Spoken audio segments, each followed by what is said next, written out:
Alors je poursuis cette vidéo qui a été coupée certainement parce que mon portable n'est pas suffisamment chargé. Voilà, il fait un peu d'ailleurs plus jour. Vu que je parlais de lumière et d'ombre, mais surtout de lumière, cela tombe très bien pour que je la termine. Donc j'étais en train de vous dire, vous avez l'habitude maintenant, hein, ceux qui suivez toutes mes vidéos. Donc je vous disais que j'écrivais ces mots et que je vous les lisais.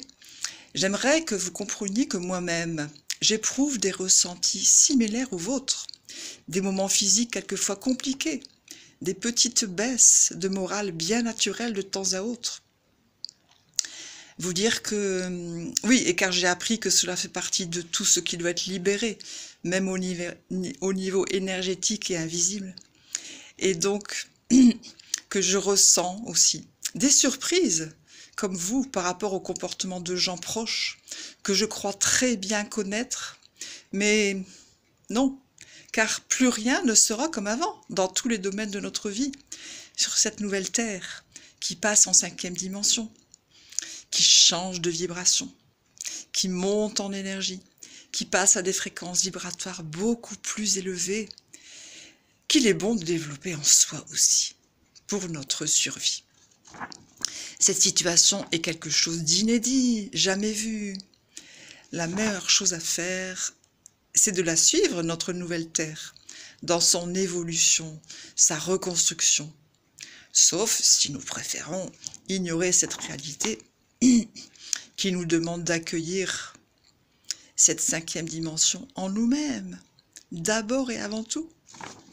Et donc, sauf si nous préférons rester en 3e dimension, au prix de souffrances certaines, de maladies inattendues, ou même de notre départ de cette vie.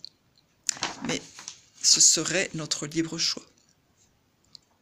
En 2020 et les quelques années précédentes, depuis 2012, nous avons déjà commencé à recueillir certains fruits de nos plantations symboliques humaines.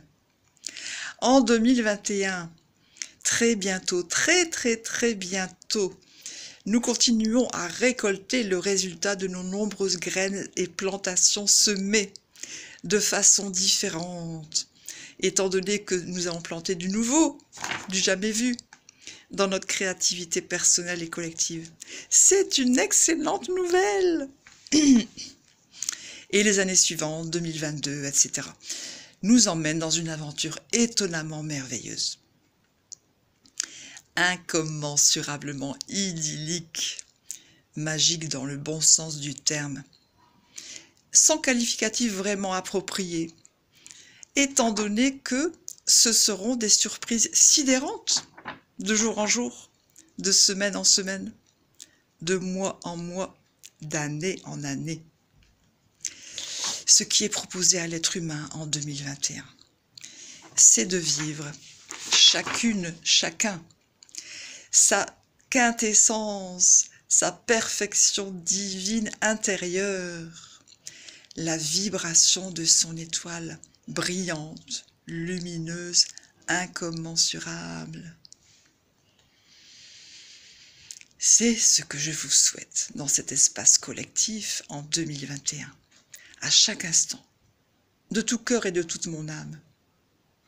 Mais surtout, en votre espace individuel, fêtez le jour de votre naissance, jour souvenir de votre incarnation sur Terre, date choisie par vous-même, par votre âme, après la dernière vie antérieure, et que vous fêtez à chaque anniversaire. C'est en cet espace individuel, personnel, que je vous souhaite la meilleure année qu'il soit. L'année la plus vibrante, palpitante, lumineuse, dans le respect et l'attention de chaque moment présent. Dans la joie, le sourire, les rires, la fête, l'amour, dans votre énergie de paix et de lumière, créée par vous-même, chers êtres de lumière. Très et tellement chaleureusement à vous. Mishka, accompagnatrice, de l'âme sur terre et ailleurs. Et auteure, conférencière, consultante, bien-être conférencière.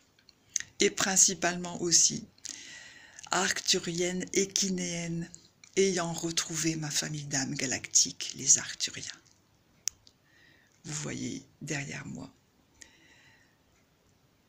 cette image des arcturiens équinéens et au-dessus le conseil galactique des arcturiens pléiadiens, etc., etc. Voilà, et alors une dernière petite chose, j'ai fait allusion à un conte. Il était une fois l'Évaël. L'Évaël, je le dis pour ceux qui ne me connaissent pas, c'est un cycle créé par moi-même, l'espace du voyage d'amour, élevant l'être vers la lumière par l'énergie.